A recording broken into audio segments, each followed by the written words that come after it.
Welcome, everybody. Today is February 24th, 2021. I'm Trey Dobson, Chief Medical Officer at Southwestern Vermont Medical Center and an emergency medicine physician with Dartmouth-Hitchcock Health. And this is Medical Matters Weekly, a show about the aspects of healthcare that matter to you most. You can submit your questions on Facebook Live. And the title of our show today is Open, Ready, and Safe. My guests that I'm very excited about are some of my own colleagues, emergency nurses at Southwestern Vermont Medical Center, Jill Maynard and Alex Chaffin. Just a quick little information about both of them. Jill is the Director of Nursing for the Emergency Department and Intensive Care Unit at SVMC. She has her bachelor's in nursing from Southern Vermont College in Bennington, and she joined SVMC nursing staff in 2004. Alex has been a nurse at SVMC since about 2010. She has an associate's in nursing from Vermont Technical College and anticipates graduating with a bachelor's in nursing from Castleton University this summer. Welcome to you both. I'm so excited to have you. Thank you so much. Thank you. So we'll go ahead and get started. First, I'm just noticing we all have the same background with the SVMC logos in the back, which looks very professional. This is not how we normally work when we're seeing patients in the emergency department. So Jill, I'll just start with you. Just tell us a little bit about where you grew up and a little bit of your background. Sure. So I actually grew up locally. I grew up in Arlington. I attended Arlington schools and graduated from there. So I have been very active in the Bennington County community, and at a very young age knew that my professional career, I wanted it to focus on giving back to that community that I grew up in. That's awesome. And Alex, how about you? Where did you grow up? Yeah, so I grew up right here in Bennington, actually right down the street from the hospital. I attended the local schools, played sports, and worked locally in a restaurant that I'm sure I waited on most of you at, and found my way back here after nursing school, and I've been at SVMC ever since. That's great. Were you born here? I was in this hospital, as a matter of fact. Awesome. Yeah. Were you, Jill? Were you born here, Jill? I sure was. Wow, that is great. So Alex, you have a pretty big family, right? I do. I am one of 4 children. And one of my siblings also became a nurse and worked in the ER with us for a little bit before exploring a different avenue. That's great. So tell me, Alex, like what drew you specifically to nursing? You both talked about desire to service the community. Did you have an influence, or were you watching a cool TV show one day, or what happened? Yeah. So my mom was a nurse her entire life, so I was exposed from the womb on. And initially, when I was younger in high school, I didn't think I wanted to follow my mom's footsteps at all. But as I continued to learn and go through my education, I realized that I love science and I love caring for people, and nursing is a perfect combination of that. So here I am. That's great. And Jill, about a majority of your family works here at the hospital or has worked here, isn't that right? They sure do. Yes. Yeah. And they joined the local rescue squads. And so they're pretty ingrained in healthcare. It certainly makes for some pretty interesting Thanksgiving dinner conversation. That's great. So tell me, so Jill, you have some managerial responsibilities, quite a few, but tell me about your typical work day. When do you get to work and what happens throughout the day? Sure. Yeah. The word typical, there's very few days that are actually typical in this world. But my workday varies and my hours vary. The areas that I oversee are 24-hour departments. And so I try to be able to connect with everyone on all of the shifts. But I arrive to work, I try to get an understanding of sort of what's the current situation, where are we currently at, what are the current needs. I prepare for morning rounds where I try to stop into each of the units and sort of get the vibe for the day. And then we have organizational safety rounds where all the department leaders come together and we discuss safety concerns across the organization. It sort of sets the tone for the day and helps us focus on the things that we may need to focus on. And then after that, it's a combination of things. I could be doing clinical in the ICU. I could be assisting in the emergency department. There's administrative duties, meetings, project work, staffing, interviews, scheduling.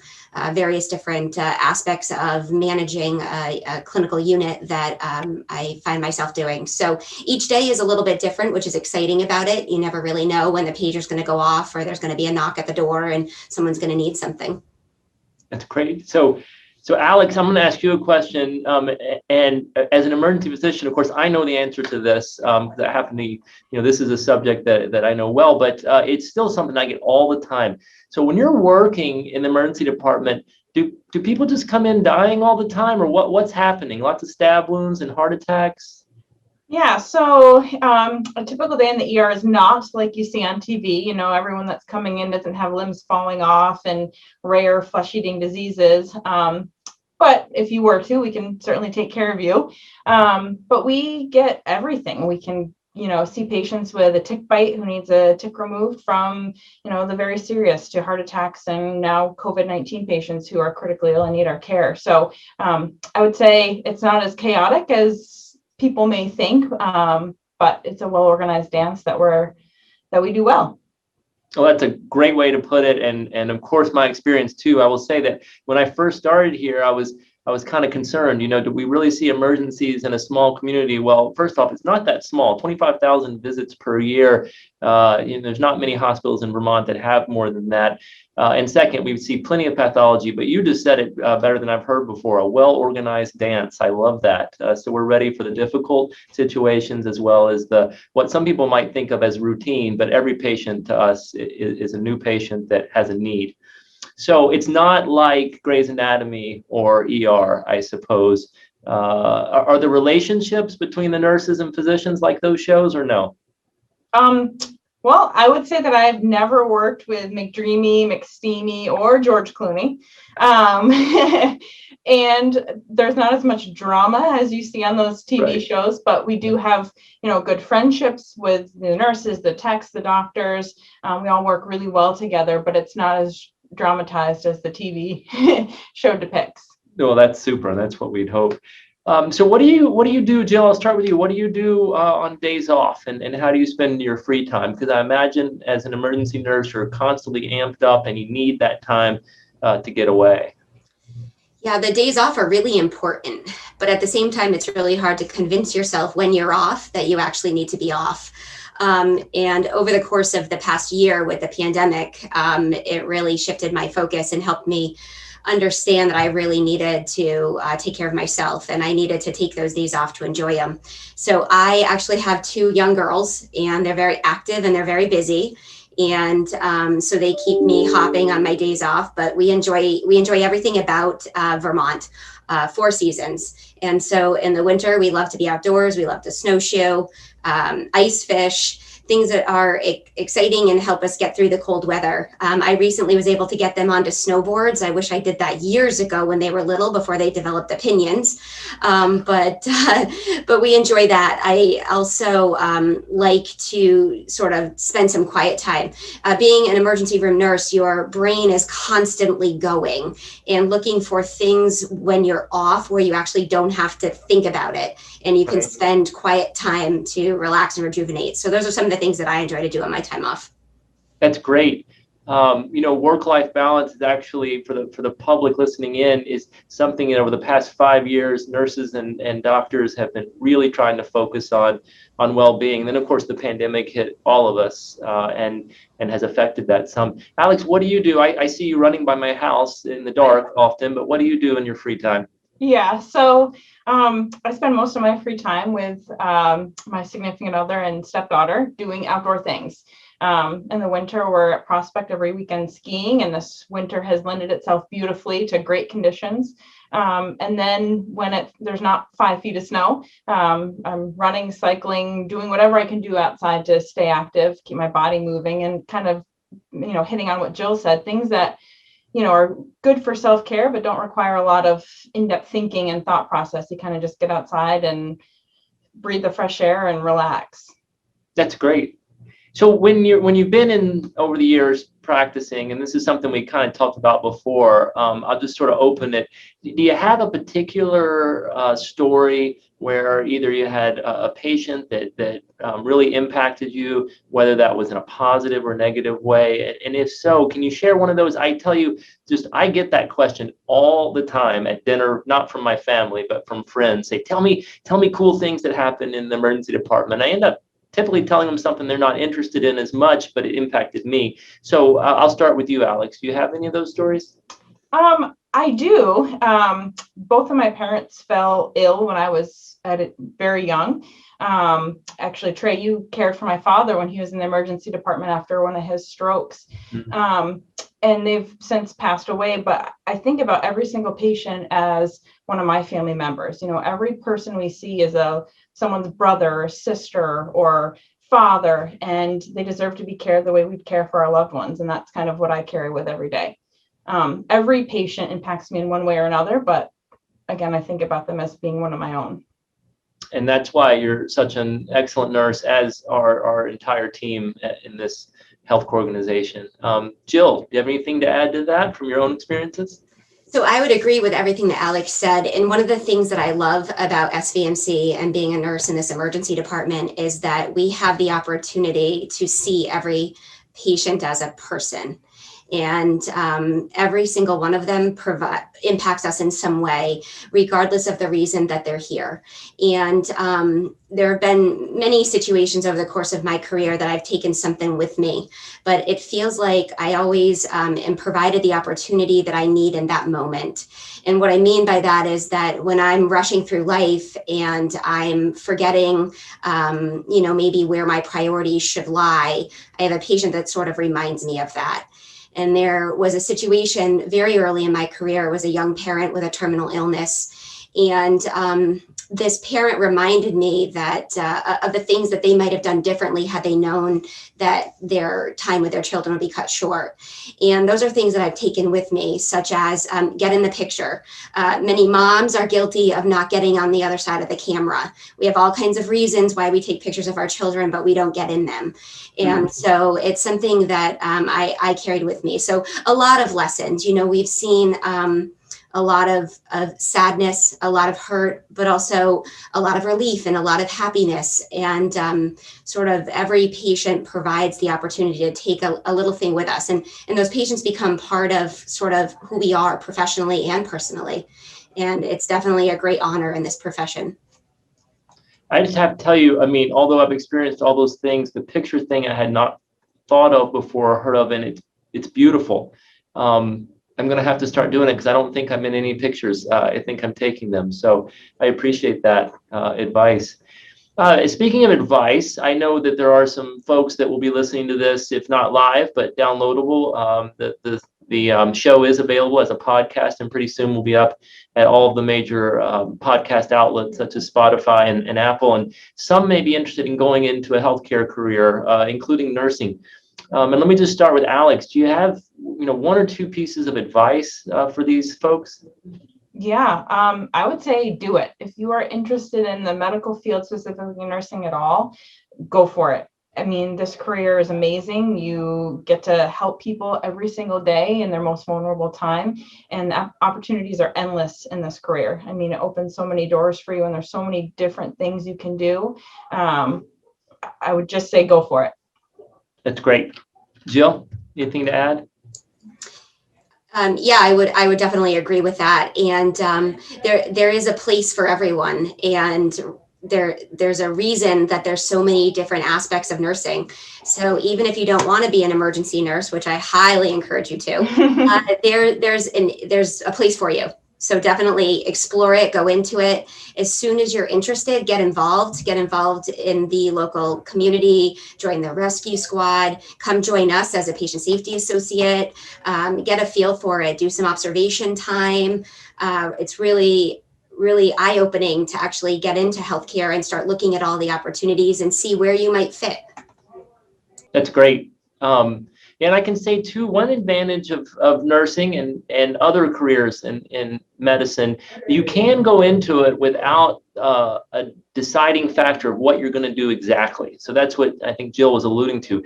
Go into it, have your interests, but be open and have an open mind to other aspects of the career, because it's huge. In nursing, you can be outpatient, you can be inpatient, you can be doing political aspects, so managerial aspects. So I think that's great. But of course, you will end up in the emergency department because it is the best place to be. Let's shift gears a little bit. Let's talk about the emergency department back in late February and then March and April. And I'll just kind of open this up without a specific question, but Jill, I'll go to you. What in the world was going on, and what were you thinking, not only in your managerial role, but in your leadership role to support others and your responsibilities with safety and well-being? February, March, April, May, they were some of the most challenging months as a nursing leader. And there were so many components of it that just made it challenging. Not only did I have the personal aspect of the schools closing, my children now need to be remote learners, but I'm also a nursing director, and one of the most important areas of our organization at the front door of the hospital. And my prior experience, I did some emergency preparedness. So when COVID first came about in the news, it kind of reminded me of when we went through Ebola and how do we prepare for this? And we had sort of done some of this before. But then when we got word that we had our first COVID positive patient here in the hospital, it really made things real. And my first thought was, we are not ready for a pandemic. However, as I look back and reflect, the one thing that I realize is we were ready. And we were ready because of some of the things that we do every day.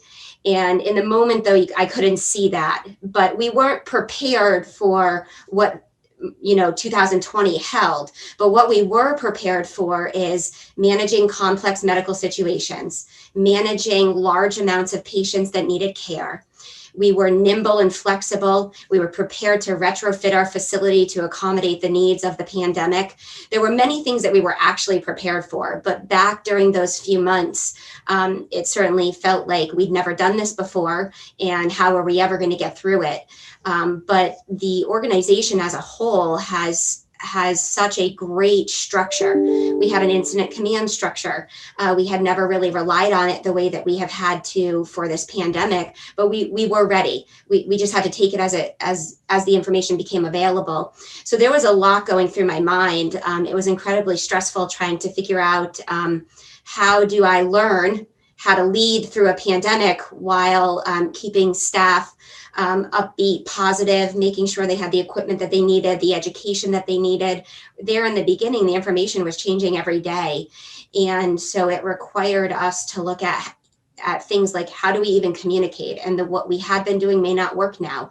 And we had to implement multiple huddles per day and creative ways to communicate. So there was a lot going on during those few months. And I look back now and think how gracefully we handled it and how well we did, even though in the moment it didn't always feel that way. Yes, well, Jill, I'll say it since you didn't. Your leadership in helping that anxiety level and acknowledging it and recognizing it, as well as making sure the focus was on safety, is one of the reasons for that success. So, Alex, what can you add? And you can be as personal as you want here. I know my heart palpitations were going on just like the rest of the community, but in particular, my biggest fear was that people would come in and we would not have the staff and resources to take care of them. So, what happened from your vantage point over those months? Yeah, so I was scared just like everybody else. There was so much unknown about this, about COVID-19 that we soon learned much about.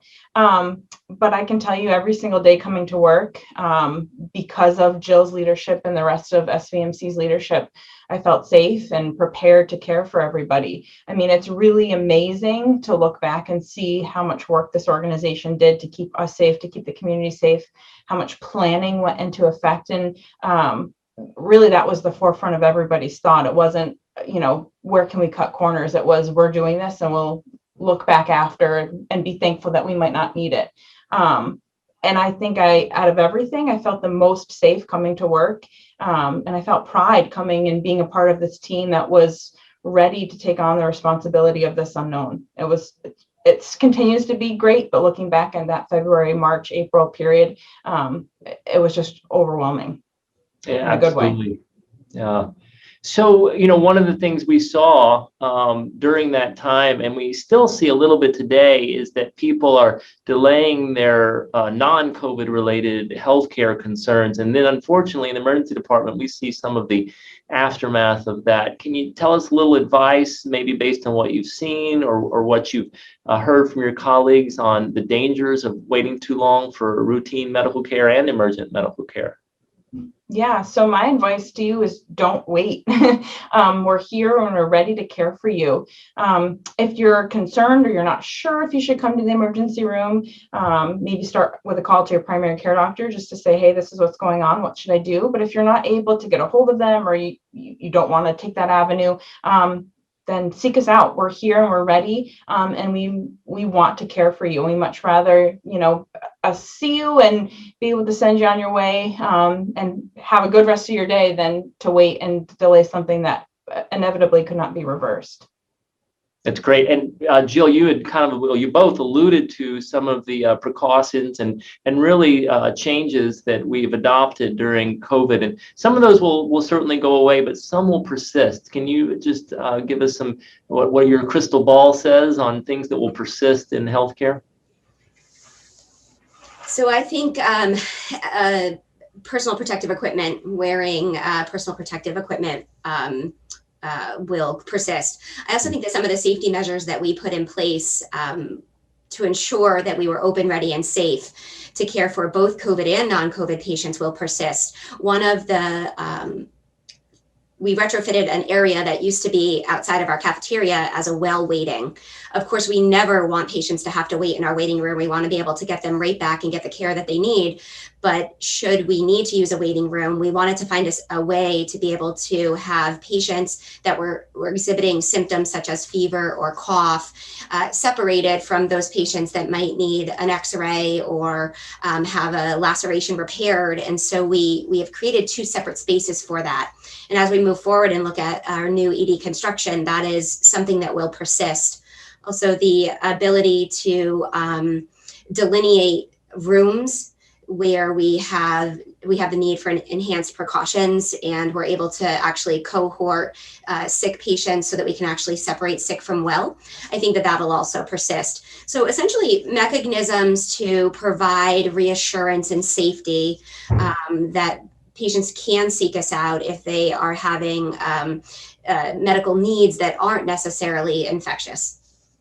Yeah, that's great. And I totally agree with that. I do think things will revert pretty quickly. People have heard me say that once vaccination becomes, much more widespread. But some of the things that will persist in healthcare settings, especially, and potentially in other, locations where people are tightly close together, is mask wearing, for example. Before COVID, if one of us was sick as an emergency department staff, a nurse or a doctor, but okay to be at work, we would wear a mask. But you just didn't see it that much. I think we'll see it, persist, and that's the right thing. And the same with putting the masks on patients who are ill. Well, let's shift gears a little bit before we run out of time and talk a little bit about. We've talked about the emergency department. We've talked about COVID and the things that will persist here, and we're starting to get some questions in. And most of these are related to the current pandemic now. So I'll kind of answer some of these. I encourage someone or everyone on Facebook Live, if you have questions on the vaccine, on COVID, or on nursing in the emergency department itself, please send those in. We have a few more minutes here. The first, I'm not sure the name on this, but the question is, do you think people who get the vaccine will be protected against the variants? And let me just talk about that a little bit. All of the vaccines studied so far that are being considered for use in the United States and in Europe have shown protection against the variants for severe disease that includes hospitalizations and deaths. And that's what we're really concerned about. The news today that Johnson & Johnson was reviewed by the FDA, who support the results of Johnson & Johnson's study. It was a global study. It occurred in Many places around the world, including South Africa, with the variant that we've all heard about that people are concerned may be resistant. The efficacy against preventing mild disease was not 100%. It was more in the 60%. But with mild disease, that's a sore throat. That's something you may not have even noticed. What it has been effective at, and all the vaccines against all the variants thus far, is preventing people from dying and preventing people from being hospitalized. And that is just enormous. If we knew this, back in the summer, we would be so excited about it. It's such a great thing. Also, the results of the Johnson & Johnson, remember, that's a delayed study compared to the Pfizer and the Moderna. They weren't studied at a time when there was high variance. So it's likely that they are all highly effective at preventing death and disease, but that subtle fevers and sore throats may still come through, and that is no different than any vaccine we have going today, where people get minor symptoms. The next question is, this is on the same token, will variants prolong the pandemic? That's definitely a crystal ball question. I can say that right now, it appears the answer to that is no, because of our ability to quickly vaccinate in first world countries. And then the answer is yes in parts of the world that are going to be delayed in getting the vaccine. And that's very unfortunate. It shows the economic disparity that this pandemic is really bringing about. So once we get our population vaccinated here, I'm just putting forward, I know all of medicine, doctors and nurses are really going to be supporting us getting out and helping these other countries to vaccinate, because first off, it's in their best interest, and second, it's in our best interest as well. And then one of the last questions is, how will PPE change in school systems? We already talked about health systems. And the answer to that is, it is likely that people will need to continue to wear masks in certain settings until people in those settings are vaccinated. And so it may be requirements for schools, may be required to get on an airplane. It may be required to work in certain businesses. Again, that's no different than MMR and other vaccines that we've had available out there. So we are out of time. We've done our 30 minutes. I'd really like to thank everyone for joining us today on Medical Matters Weekly, especially our guests, Jill and Alex. Thank you so much. As well as Mike Cutler from CAT TV, Ray Smith from Southwestern Vermont Healthcare, Ashley Jowett from Southwestern Vermont Healthcare. I'm Trey Dobson. Go out and find joy in everything you do, even in the face of adversity. And we'll see you next week. Bye. Thank you.